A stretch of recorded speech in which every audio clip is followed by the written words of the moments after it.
The mimic is a particular type of demon that can imitate the voice and appearance of any person it has seen. Mimics gain strength by feeding on the fear and negative emotions of people in the proximity it lives. At first, a mimic may only sound like a distant, barely audible voice, but if they reach full strength, they can fully materialize on this plane.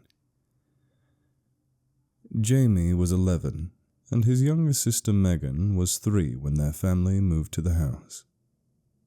The company that hired James's father had closed their expensive office in the city, and James's father had accepted a relocation package to their new office in a small, quiet town far away. They were sad to leave their friends and the town they knew so well, but at the same time it was also an exciting new adventure. On moving-in day, everything was so hectic that no one noticed something about the old house. Something that showed it was off. It was a spacious, detached 1930s house, far bigger than their previous one.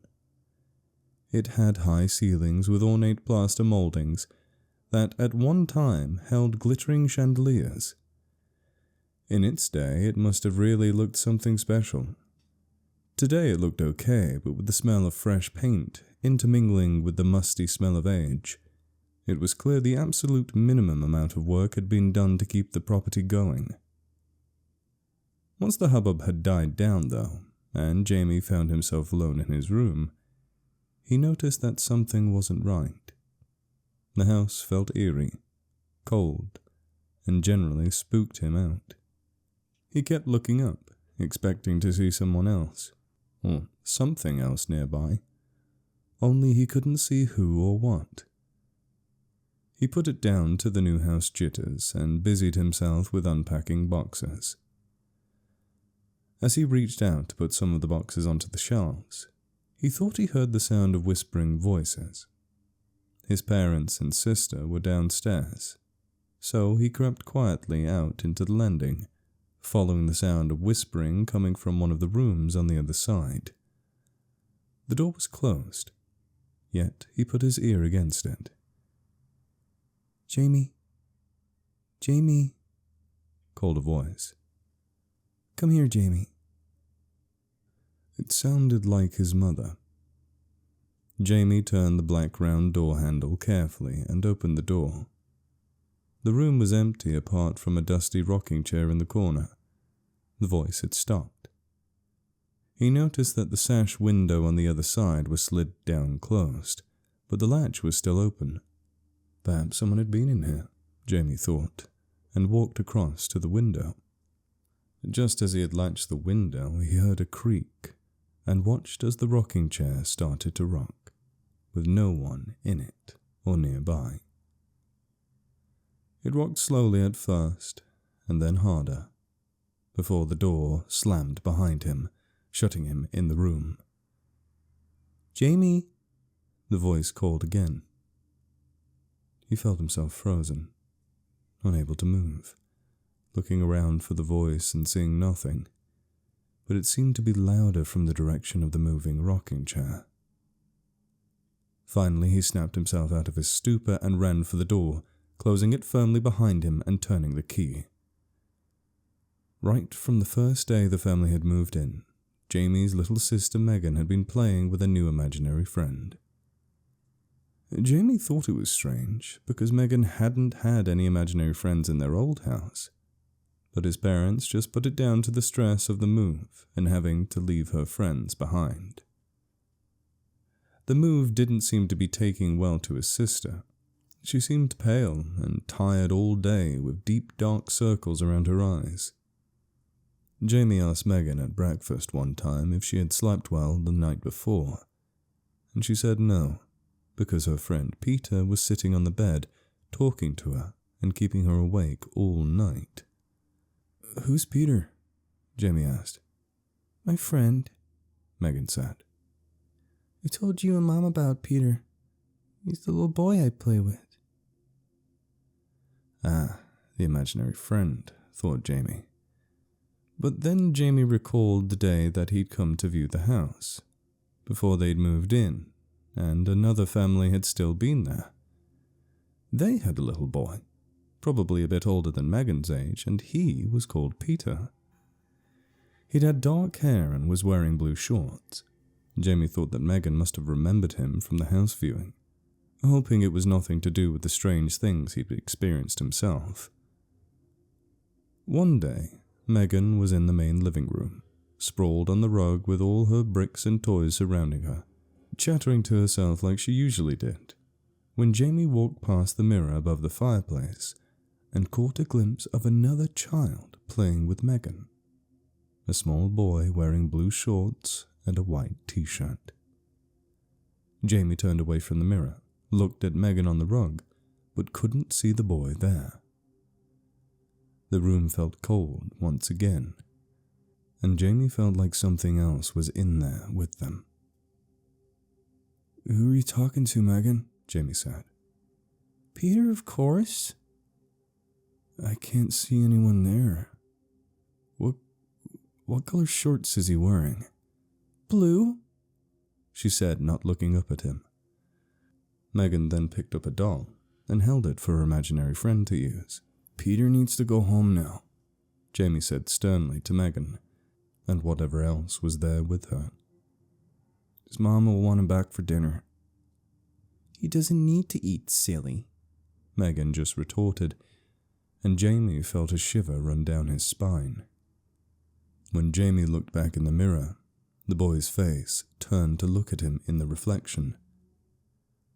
He stared as the boy revealed a demonic visage with red eyes and brown wrinkled leathery skin before vanishing. "He's gone now," Megan said, sighing. After that, Jamie couldn't stop thinking about the kid he'd seen in the mirror. He did look like the boy he'd seen during the house viewing, and even though he wasn't sure he believed in ghosts, he wondered if the kid could have died. A couple weeks later, while Jamie was running chores in the local village, he saw Peter out with his mum in the post office, very much alive. Whatever he'd saw in the mirror wasn't Peter, but had mimicked his appearance perfectly and fooled Megan. One Saturday morning, Jamie was in his bedroom upstairs working at his desk. Jamie's mother had sent his father and little sister on an errand to get some groceries. "I'm going to get on with some gardening," Jamie's mother said. "And you, stay in your room and do your homework." Jamie's mother called up to him. "What do you think you were doing spending hours again on that console this morning?" Jamie was confused. He hadn't been on his console today. "You make me so angry. Not doing your homework, always on that damn console." "I haven't. I've been upstairs all this time," Jamie said, getting scared. His mom usually never swore. "Are you calling me a liar?" she shouted at him. Jamie knew better than to reply. She never used to shout at him until they moved to this house. He heard the back door slam and heard footsteps walking round the front of the house. He stood up and looked out of the window, only to see his mother kneeling on a cushion in the front garden, tidying up the rose borders that had overgrown since the previous residents left. Jamie put his earphones in, turned up the music and got back to his essay. 5 minutes later, thinking he heard something through the music, he pulled out his earphones and listened, hearing his mum downstairs in the kitchen. She was repeating the same phrases over and over. "Jamie, are you doing your homework? Jamie, what do you want for lunch? Jamie? Jamie? Can you come down here? Jamie?" He thought it a bit strange, because she wouldn't have had time to finish the gardening, let alone be washed and cleaned up, and it was far too early for lunch. Her voice also sounded a bit distant and echoey, so he couldn't always make out what she was saying. Her voice sounded more friendly, though. The anger had gone and felt relieved. "Hang on, I'm coming down," he called. His mother's voice came from downstairs again, calling his name. "Jamie, where are you?" Come here, Jamie, it said more persistently. Jamie ran down the stairs to find his mum in the kitchen, but with her back to him. He thought she was preparing lunch, but when he looked up at her, she just seemed to be standing there, head hung down, and her hair around her face. You're calling me? He said. Slowly, she turned to him, raised her head, and looked him in the eyes. She seemed so beautiful, her features so gentle and relaxed. I'm sorry about earlier, she said. About shouting at you and seeing you spend too much time on your console. Come here, she said, and she held out her arms, her head tilted to one side. That moment, Jamie heard his father's car pulling into the driveway and looked out of the window to see him opening the double garage door.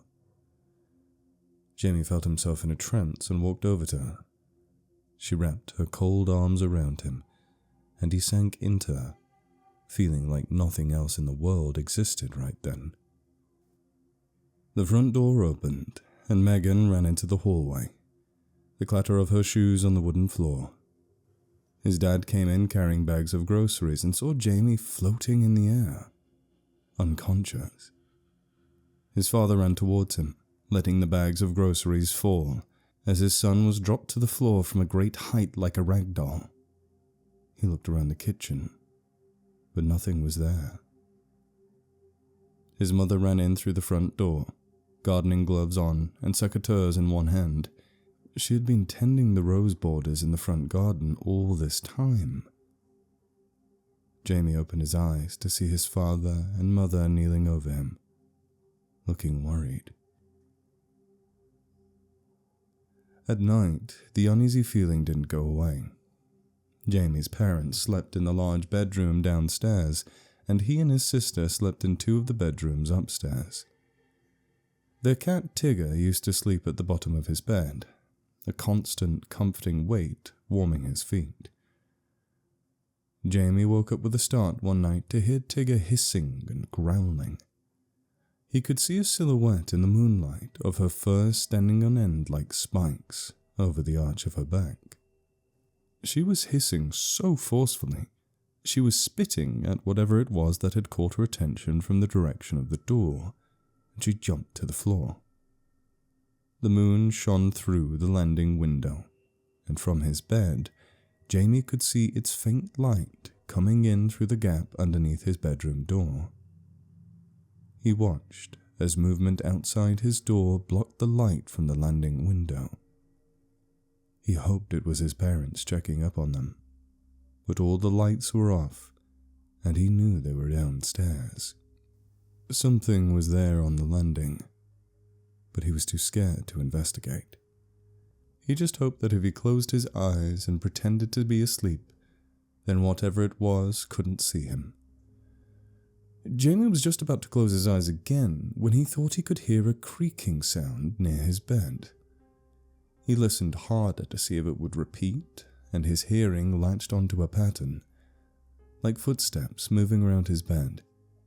He felt a weight on his duvet, as if the cat had come back, but he knew she wasn't there. He went to pull the duvet slightly higher, around his shoulders, but there was something heavy stopping him, far heavier than a cat. As soon as he felt the resistance, he stopped tugging on the duvet, in case whatever was there would realize he was awake. He pretended to roll over in his sleep, and this time felt the weight from the duvet had released. With his eyes half open, looking through his eyelashes, he caught the glimpse of something on the ceiling. It was like some kind of animal, with long limbs, thin and bony, leathery skin, and a head with large pointed ears and holes of blackness where eyes, mouth and nose should be. There were glints where the eyes should be. Jamie started to scream and reach out to turn his bedside light on, only to see his door move open wider as whatever it was left his room. His dad came running up the stairs. Did you see it? See what? his dad said. The thing had probably been above his dad's head on the ceiling and he hadn't even noticed it. It was probably just a bad dream, Jamie said, and turned over, with his back to his father, knowing that he wouldn't be able to entertain any of his explanations. Could you close the door? Jamie asked, no longer worried about the cat, hoping that closing his door would keep the thing out. Maybe you should close the door to Megan's room too, he added.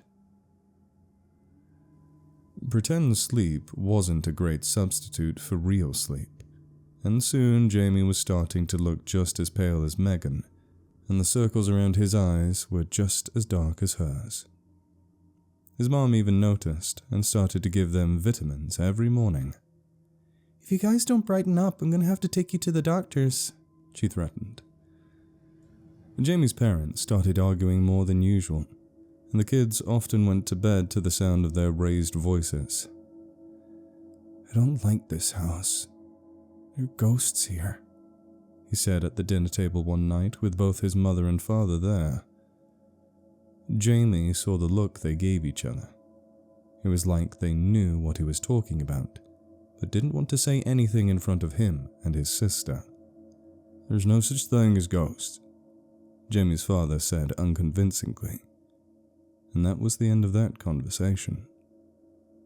Later that week, a plumber came around. Just keep out of your way and stay in your room, instructed his mother. Jamie's father chatted to the plumber working on the decrepit boiler in the cupboard under the stairs. His bedroom door was slightly open as usual, so the cat could go in and out as she pleased, and Jamie caught snippets of their conversation. Be thankful it's just hallucinations, the plumber said. Carbon monoxide from a single faulty furnace can kill a whole family. Check the batteries in this regularly. If the alarm goes off while you're out of the property, this light will come on. I've done tests and all the readings seem to be normal, he reassured. Jamie felt relieved when he overheard that conversation, because it seemed like a validation that his dad or his mum or both of them had experienced these things too, and that there was a rational explanation for it after all. Carbon monoxide poisoning, not ghosts or a mimic. The voices and the images had seemed so real though. But he convinced himself it was all the power of the mind, and he even felt a bit silly.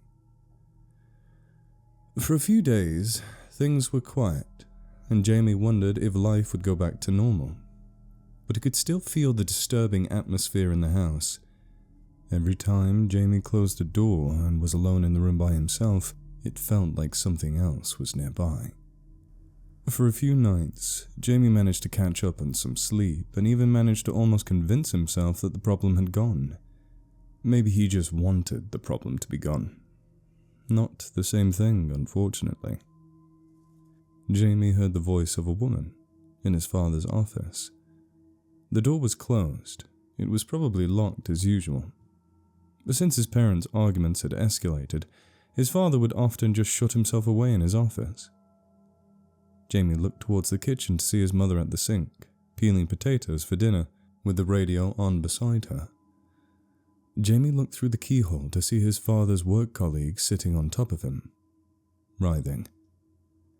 She was very pretty, Jamie thought, and the two of them had looks of ecstasy on their faces.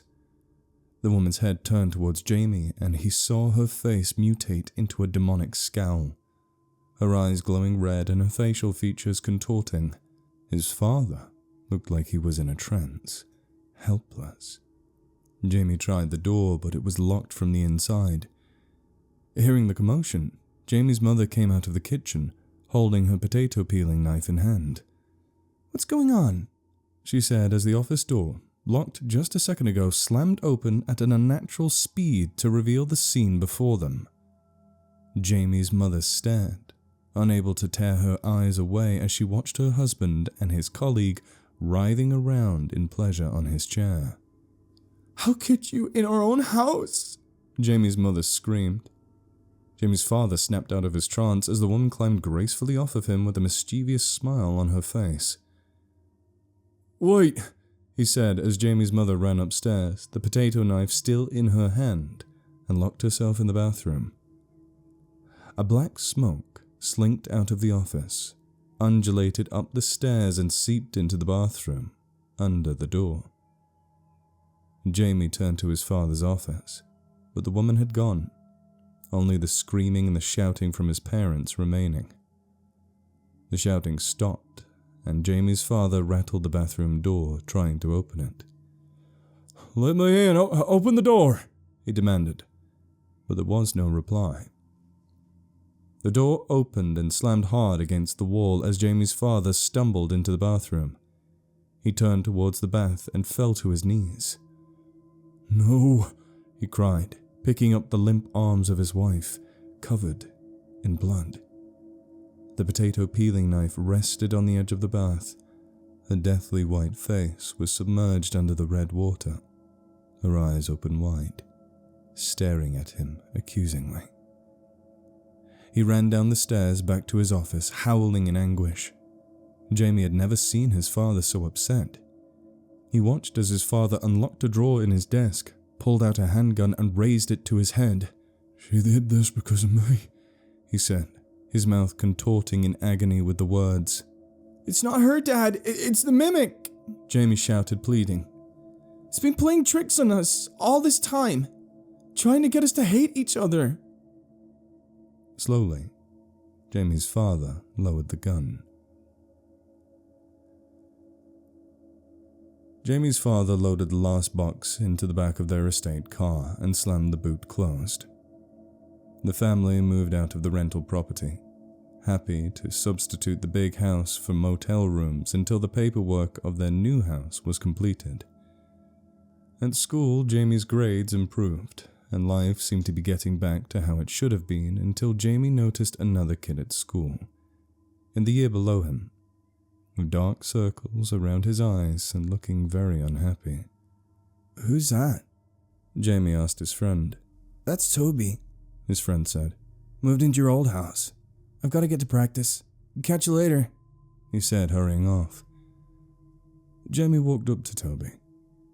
"Hey, I'm Jamie. I used to live in your house before you?" The boy looked up at him. It seemed like there was a look of hope in his eyes. "I think I might know what you're going through in that house. If you need to talk, just let me know," Jamie said, not wanting to get involved with the mimic again, but at the same time feeling a sense of responsibility to help the new family. Later that year, on Halloween, Toby met Jamie in the school corridor. "Tonight, my house," Toby said, and Jamie just nodded.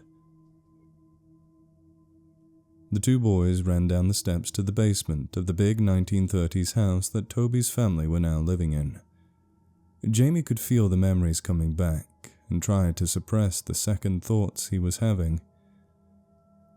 He turned to speak to Toby behind him, only to notice with shock there were now two identical-looking Tobys standing side by side. They were both wearing the same clothes, jeans and a yellow t-shirt, had the same haircut, the same facial features, everything.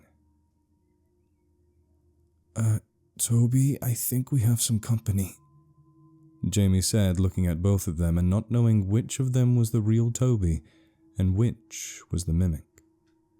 The two Tobys looked at each other, and the Toby on the right screamed. "It's him! He's the mimic! I'm Toby!" he said, turning to Jamie and pleading. "No, I'm Toby!"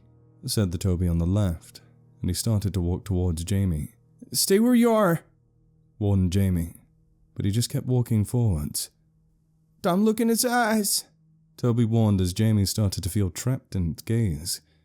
Toby's older brother Dylan, that moment, popped his head around the basement door at the top of the stairs. "Cool Halloween trick," Dylan said, seeing the two identical-looking Tobys. The mimic turned to face Dylan, its eyes glowing red as it morphed into a full-size demonic entity. "It's not a trick," replied Toby. Dylan ran down the stairs, slamming the basement door behind them as the overhead light started to flicker. "Use this," Jamie said, pulling a dust sheet off an old wooden chest. Dylan launched himself at the mimic as it screeched unearthily, and they struggled with it, dodging swiping talons and a whipping tail. They bundled the creature into the chest, Toby sitting on the lid, Jamie turning the key, locking it in. What now? We take it to the woods and bury it, Toby said decisively. Here, we can use this, Jamie said, pulling out some old pirate costume from their dressing up boxes and placing Toby's sister's tiara on top of the chest. It can be our treasure chest, and we're pirates for Halloween, I guess. Don't be too late, called Toby's mom. It's okay, Mom. I'll keep an eye on him, Dylan said, looking like a convincing pirate with a plastic sword tucked into his belt, some long boots and a bandana tied around his head. Dylan lit the way with a torch as they took it in turns to pull the small trailer holding the chest into the woods. Eventually they stopped in a hidden-away spot far from the main paths. Guess we better remove the key in case someone finds it and tries to open it, Jamie said, removing the key and looking through the keyhole.